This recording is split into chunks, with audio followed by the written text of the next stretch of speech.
On Christmas Eve in 1975 in Wintergarden, Florida, Tommy Zeigler called his friend's house looking for the chief of police, Don Ficke.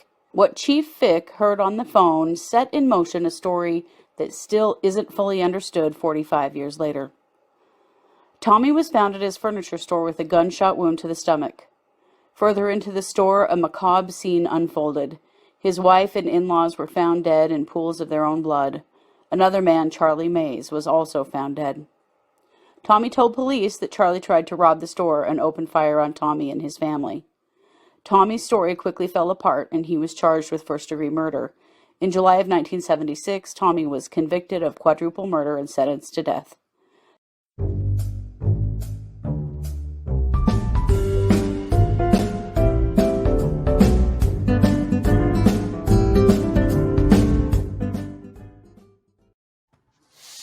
Hey, everybody, and welcome to True Crime Paranormal with the Psychic Sisters.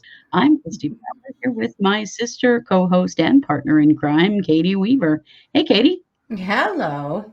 How's it going? Good. I feel like I'm at a weird angle there. That's better. It's going good. You know, it's, hey, the U.S. Is going to the gold medal game in softball in the Olympics. Ooh, really? Oh, I'm going to have to watch that. Well, it's happening at 5 a.m. Well, I'm definitely not going to watch that. I'll probably watch some kind of replay. Yeah. So we're recording on Monday night, but this is our Tuesday case. But 5 a.m. of our time. I'm getting up.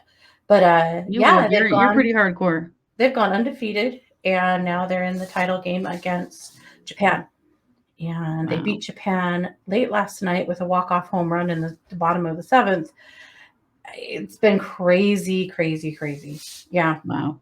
Well, that's super exciting. Yeah, I'm pretty excited about it. It's fun to have softball and baseball back in the Olympics. Yes, it is. I think that's really cool. They are definitely sports that should be there. Totally. Yep. Agreed. So I am well, and that's why. I am glad to hear it. I am well also. I really haven't caught any of the Olympics yet. I keep thinking I'm going to catch everything on replay. You know, I have all these streaming services, and so it's not like, I don't know, sort of having trouble connecting with it. Yeah. So I'm working on it. Go watch 3-on-3. There's no such thing as 7-on-7 basketball. Oh, 3-on-3 basketball. 3-on-3 basketball. It is great fun. I heard that's awesome. I will. I will definitely check it out. I have been way down the rabbit hole on lots of projects and just barely poking my head out today. So yeah, I am like that with cases right now. Ooh, do we have some business coming up? Ooh. Yeah, we do. Well, and I'm excited to present this one to you today. I doubt this is a case you've ever heard of. This is a cold read for you. And if you listen to the intro, you know that there is someone in prison on death row for these murders.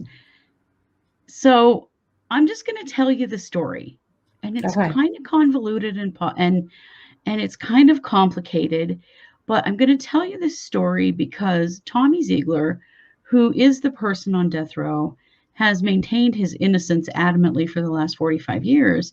And it turns out that things have not been handled appropriately with the courts, so much so that he is still alive 45 years later, even though he's on death row, because they have to keep looking back at his case again and again. Yeah. So ultimately, you can imagine what I'm going to ask you when it's time, and that is, did he really do it or not? So let me tell you this story. So this is the story of Tommy Zeigler. He lived in Wintergarden, Florida. Well, you know, he's still alive.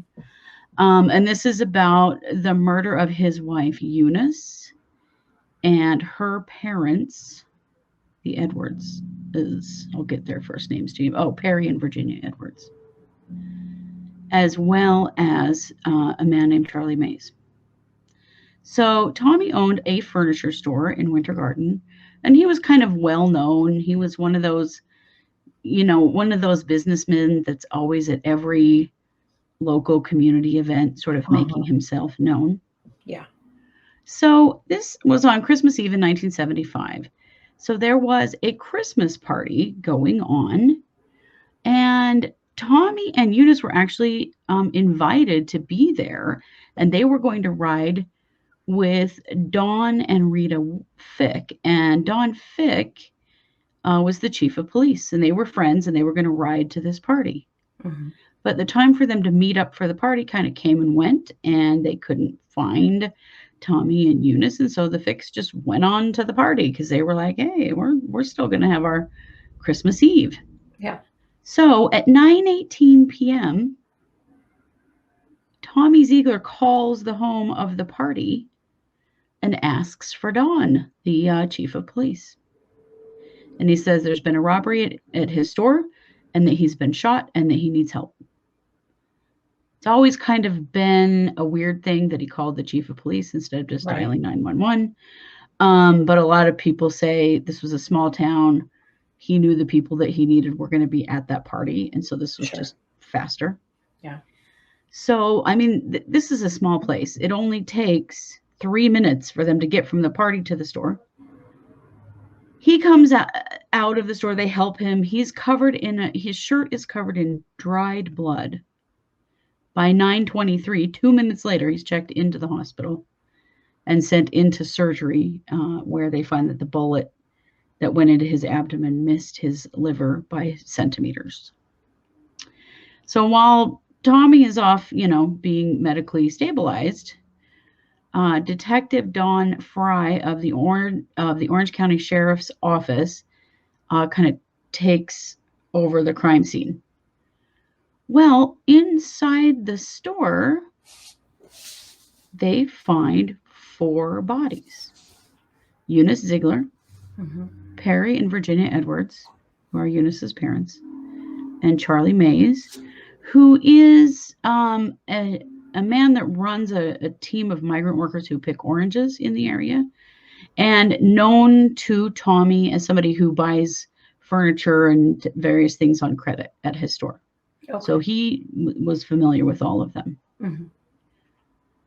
They'd all been shot, some of them with more than one gun.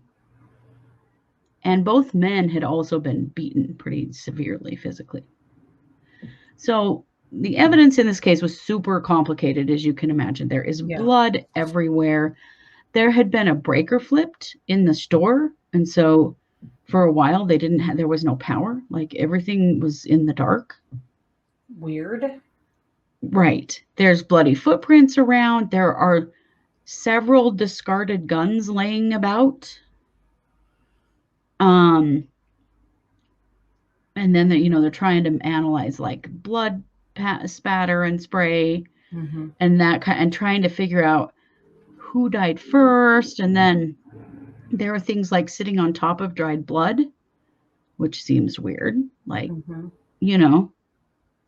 So they also noticed that there is a trail of blood that leads away from the telephone that Tommy had used to call for help. There wasn't a trail of blood to the phone that he had used to call for help. So because of that, they immediately considered him a prime suspect because they thought he had probably shot himself after he made the phone call asking for the help from the chief of police. So they got pretty heavy on this theory that this is Tommy. And a lot of the evidence did not get evaluated the way that it should have. It was very complicated. In many cases, there was blood on blood. So people had blood on them that wasn't their own. And a lot of the blood was dry, which seemed strange. Yeah. There are a lot of experts that come back to this and say they didn't process this scene correctly. This also was 1975. And so, we're talking early days of forensics. Yeah. And so there was a lot that went on here. So I'm going to tell you, this is what Tommy says happened. He says that he and his wife Eunice were planning to give her parents a recliner for Christmas, and that she and her parents had gone to the store to pick out the chair. Tommy had been waiting for a different friend. His name is Edward Williams. And he and Edward were going to be dropping off some Christmas presents that they had wrapped that they were needing to deliver somewhere.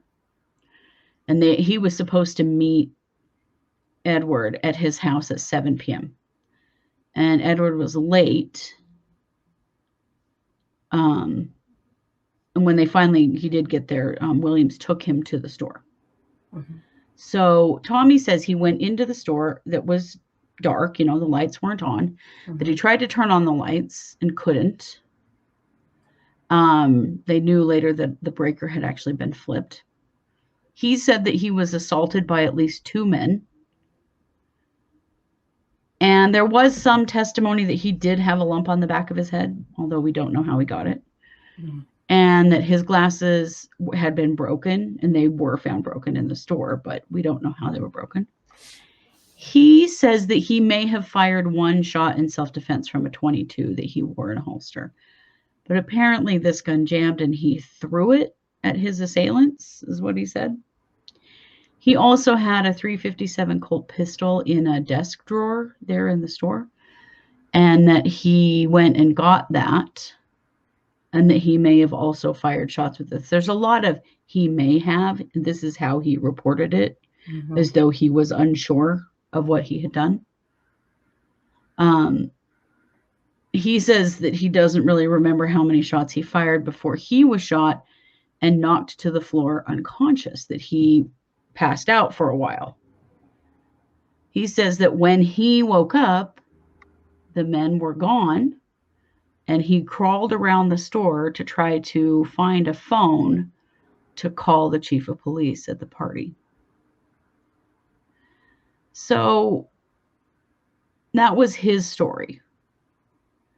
Now, his story doesn't necessarily match the evidence. That, there was a lot of confusion about why was the blood dry? Yeah. If this all had just been happening around the time, he called the chief of police at 9:18, why had this blood just dried? He says he passed out for a while, but there's some evidence that maybe that wasn't the case. There were 5 guns found at the scene, and there were about 30 bullets that had been fired inside the store. There was a metal crank that was used to roll up linoleum or something like that, that had been used to bludgeon Perry Edwards and Charlie Mays. So they had both been beaten as well as shot. Mm-hmm.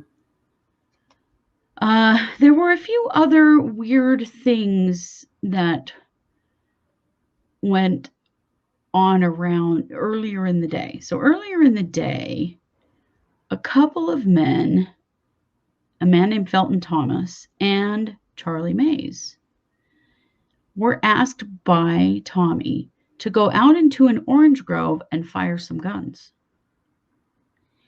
And they did. And they did, in fact, prove that they did find a shell casing out in the orange grove to prove that they'd been out there. But it was thought that he was trying to get their fingerprints on the guns. And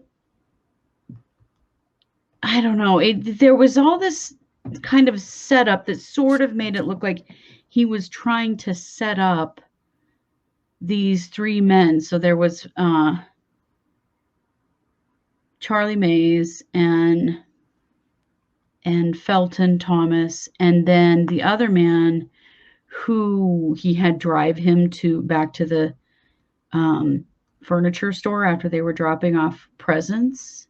Mm-hmm. He never went in. He says that when they got to the store, Charlie said, or no, his name is not Charlie. It's so confusing. There's so many of them. Tommy said that he forgot his keys, and so he started breaking a window like he was going to break into the store. And he just started acting real crazy. And so this guy says, I think I'm just going to go. I don't really know what's going on here. And in the midst of that, Tommy pulled a gun on him. Wow. And when Tommy said, when his friend said, "Whoa, what are you doing? What's going on here?" He gave him the gun and said he was really sorry for pulling the gun on him. He gave him the gun. So Okay. that was Edward Williams. So that was the third guy. So there were these three guys that were maybe potentially set up for this. So in July of 1976, he goes to trial for some reason that I don't understand. Three of the cases ended up being first-degree murder, capital cases, and one of them was not a capital case. But ultimately, he gets convicted of first-degree murder, and he's, sent to prison, and, he's on death row, that kind of thing. He's going to be executed. So he's fighting it the whole time. Like he really never gave up fighting it. He was actually scheduled to be executed in October of 1982. But the U.S. District Court in Jacksonville stayed that execution because they said there was new evidence.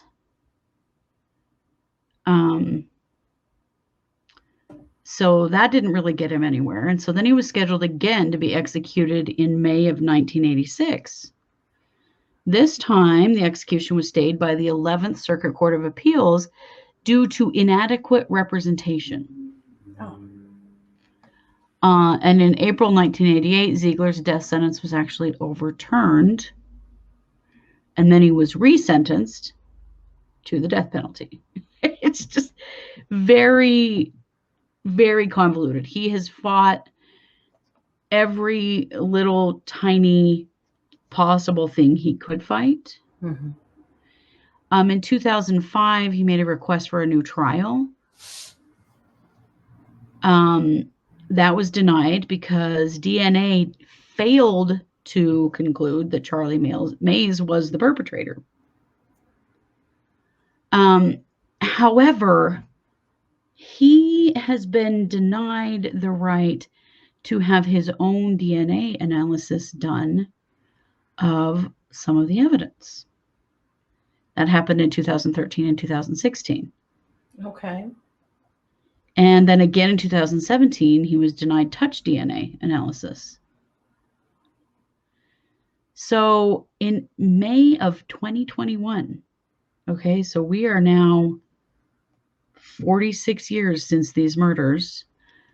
A Florida prosecutor has now agreed to allow DNA testing on the evidence that helped convict him. So we're back to totally up in the air about this case.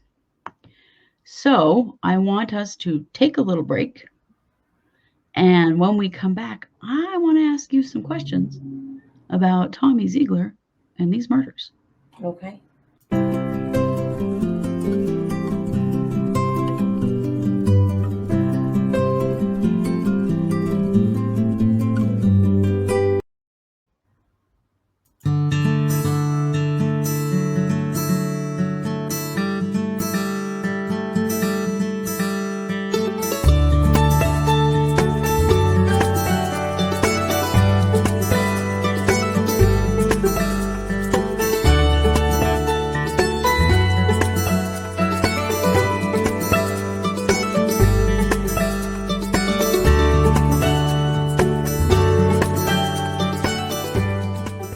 And we're back. Okay, so I've laid out this story of Tommy Zeigler and his wife Eunice and her parents and Charlie Mays, and this is a hell of a mind bender case. It seems like it's simple. It seems like he just did it all. Except that there are still some pieces that don't quite fit, and there's been some questionable action by judges and by prosecutors, and he has kept himself from being executed. Like, at least twice, maybe 3 times, um, now is finally getting to do some of the DNA that he's wanted to do. And Tommy Zeigler maintains that he interrupted a robbery and that that's how these murders happened. Very clearly, that is not how the police and the prosecutor saw it at all. So I wanted to lay this very complicated case out for you, Katie, so that you could give us a cold read on what you think. Did Tommy Zeigler do this? Are we missing something here? Is this just defense attorney game playing to keep somebody from getting executed? I mean, what the hell is going on here? So maybe unpopular opinion, but I don't believe he did it. Okay. I don't. And I think that the DNA, I'm a little worried that the DNA is just going to be inconclusive, but it's such a mess. But I hope for his sake. The hard part is I feel like he was wrapped up in some unsavory stuff. Mm-hmm. And that's the problem. I do feel like he had some enemies. I feel like he had a gambling problem and that he owed an exorbitant amount of money. And there were life insurance policies equal to $500,000 on his wife Eunice, and that was in 1975. So that was right, a lot of money. A heck of a lot of money. Yeah. And that's where it gets really ugly because while I don't think he did it, I do think that he was wrapped up in some bad stuff that basically caused this, and that I think he really knows who did it. I'm not so sure that he didn't know it was going to happen. I kind of think that he did know it was going to happen, but he or wasn't sure that it might not happen. Like I feel like he had a sense of what was going on, but he didn't actually do it, and that's why he's so sure that if his DNA, like if they correctly do the DNA, that it would exonerate him because he didn't actually do it. I think he was shot before he went to the phone. I just think that he had pressure or that he had that wound kind of sealed up to the, and when he got to the phone and stood straight up, it opened it up and it started bleeding. I don't think that that's actually evidence. I feel like it's not quite accurate. I do feel like they wanted it to be him. It made it easy. It brought so much scrutiny, attention, drama to the town. I feel like people got very caught up in that. It's true. And it's true. And they wanted to, the main detective on this case, this was his first solo being in charge of a crime scene. And it seemed like Detective Fried, and he really, really wanted to solve this. And he was the one that went, oh, there's no blood trail to the phone. It's got to be him, basically. Yeah. I just think they were wrong about that and what they were saying and how it happened. But so it's a murky road because was he up to bullshit, and did his behavior and actions cause this? Yeah. Did he know what was going to happen? I feel like he had a suspicion. I feel like that's what all the guns were about. Because there were a lot of guns on this crime scene. There were 5 guns there. I actually think that he sent those fools out to shoot those guns because he was trying to build himself a little posse. He wanted to know that they could shoot guns. And then the guy that he brought back with him, he wanted to know that he could shoot a gun or that he had a gun. I don't know that he expected it to happen the way it happened. Like at the time that it happened, in other words. But I think he knew that people were coming for him and were coming for either his business or his family. He was in big trouble. Yeah. Well, everything that I read says, oh, his business was really solid. He was totally fine. But I'm not sure how they actually know that, other than he was kind of a blowhard, and he was talking big about himself and his business and his money. He was one of those guys all over town. Yeah. And I do sort of wonder, did they actually do forensic? I haven't seen any Yeah. anything reported anywhere that I saw in this case that they did like forensic accounting or anything to make sure that was Right. he really all that solid or was that just his word? Right. Yeah. How much did he owe? How much did other people owe him? But Hmm. see, I think with these guys, he was kind of trying to build his little team, I and see. that's what it was about. But so I think that he did get beat up. I do. Hmm. I don't think that they intended on killing him. I think that it was always, I don't think they meant to shoot him. I think they meant to rough him up and scare the crap out of him. But he started shooting, and so Hmm. they started shooting, and I don't think that when his wife and in-laws were murdered, or Tommy, not Tommy, the what was Charlie. Charlie, that was there, I don't think the breaker was flipped at that point. I feel like that was done knowing that he was coming back, and I feel like they knew that he was coming back because his wife told them so. Uh-huh. They Yeah. were in absolute terror, and I mean, obviously, some pretty brutal guys. I don't think that the gambling, I don't know if you call it a ring or probably, was in his town. I feel like it was a few towns over, Mhm. and that he was headed off to play cards every so often, and more often than not, it had gotten, and that this is kind of what happened, Mhm. because he was a big blowhard, and he was also a big, spend it up Chuck when he got to gambling too, and Spend it up, overestimate. Chuck, huh? I know, do you like that? I don't know where that came from. I don't even know what that means, but That is a new catchphrase. We're going to be using that. You'll be hearing it on the show, spend it along up, with resting Chuck. toad face and golden vagina. You just wait. That's right. Yep. It's going to be one of those. Yep. Yeah, he was a Uh, real spend it up Chuck. hmm Well, yeah, because I feel like he really overestimated himself, and Yeah. was kind of an easy mark because he overestimated himself. So at any rate, that's what I believe happened. I do think the guys that they sent in to do this were really brutal. I do not think they were from there. I feel like they slept right on out of town. And again, it was Christmas Eve. Nobody was out and about. The, that Mhm. little town, they were all at that party or they were at another party. They were doing Christmas Eve. Yeah. And so I think it was easy for people to slip into town and cause some mayhem and get out of town before, without really being caught. I think it's really disappointing that the way things have been done, they were just so sure it was him that they didn't look any further. You Mhm. know? That's been the criticism for a long time, and also that at that time, Wintergarden, Florida, was just one of those little towns where nothing bad ever happened until Sure. this did, Hmm. and that there was a real desire to not look too deeply into the town because they didn't want to find out any other bad guys in their town. Hmm. Yeah, or expose any other nonsense. Yeah, Yeah, exactly. yeah. Well, it's horrifying and it's really sad.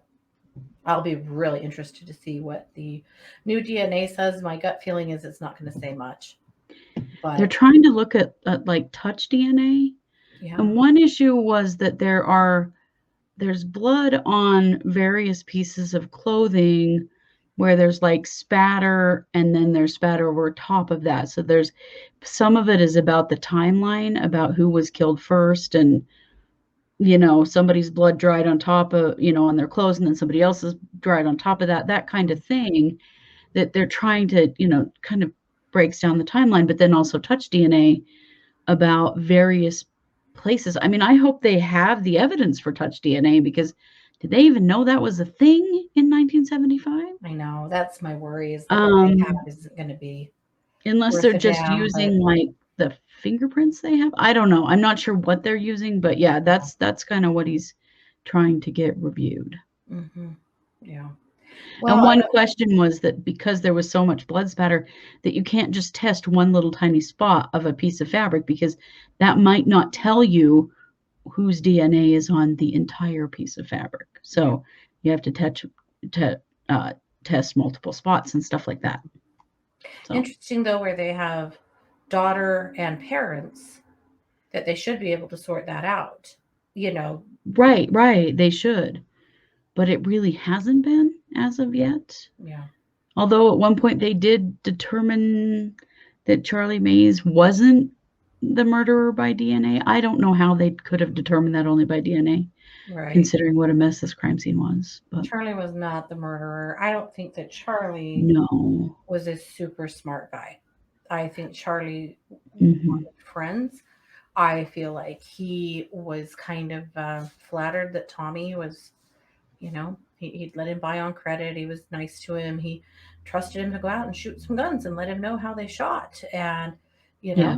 he was coming in there to see him and bring him some guns back and talk to him. And I think he was supposed to be picking up a TV that he'd been paying on ah, for Christmas Eve as well. But yeah, I agree that there's a real kind of hero worshipy kind of energy there that's mhm.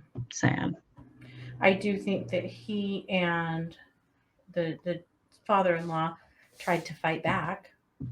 Yeah. When these people came in, and that's why they got beat up because they tried to stop them. You Yeah. know, uh, mm,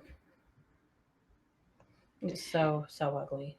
It is so ugly, and you look back at it and it's never gotten any better. Hmm.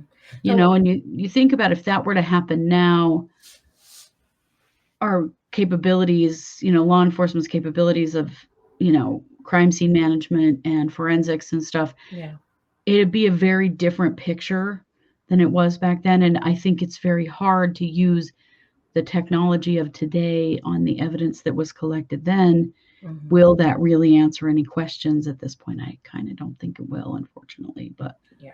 we'll see. So what was the prosecution's stance on motive? Uh, the um, The life insurance. the life insurance, Okay, and that if he killed her, he was going to have to kill her parents because they would know it was him. I mean, it's kind of flimsy. that's really flimsy. Yeah, It's kind of flimsy, yeah, and that but again, he acted weird. He did weird things because he did. he was involved in this. He just wasn't the killer. Right, right, agreed. And that's been part of it. He did some weird stuff, and that made it really easy for them to go, "Oh, he's acting weird. He did this." Yeah, yeah. Mm. Well, but that's why their evidence hasn't held up enough to execute either. Yeah. But Well, and interestingly, the jury actually came back and recommended life in prison, and it was the judge who made the decision wow. to give the death penalty on this. Hmm. But that's still, I mean, you think, my gosh, this guy's been in prison for 45 years, Yeah, supposedly on death row, but he's still living and still fighting. yeah. Well, he knows he didn't do it. Yeah. He knows he didn't do it. He knows that if things are done correctly, it really will show that he didn't do it. It's just crappy because he was involved. So there's Yeah. that. Yeah. I hear what you're saying. Yeah. Well, thank you. I Yeah. have found this case very interesting, and just really wanted to get your read on really what happened there, because it's obviously a real mind bender even Yeah, now 45 years later. for sure. Well, thank you. This is our Tuesday case, so Yeah. we have one more case coming out this week, and then we will be back on Wednesday at 7 p.m. Pacific for the Case our updates. case updates, and And so, Thursday night yeah. for the Psychic Hour. I will also be back tonight, Tuesday, 7 p.m. Mountain for Spirit School, and it will Yes. be heart chakra first aid. Hmm. So if you are signed up for Spirit School, you'll have access to that. If you haven't, just join the membership on the homepage of our YouTube channel, and then you will have access to that class. It is a live stream, but you don't have to attend it live. And I'm looking forward to that. That's going to be fun. I'm going to have a special gift to send home with all of you. Very cool. Yeah. All righty. I like it. Well, me too. Well, Katie, thank you so much for that read. And you guys know it. We are True Crime Paranormal with the Psychic Sisters. Thanks for being here. Take care.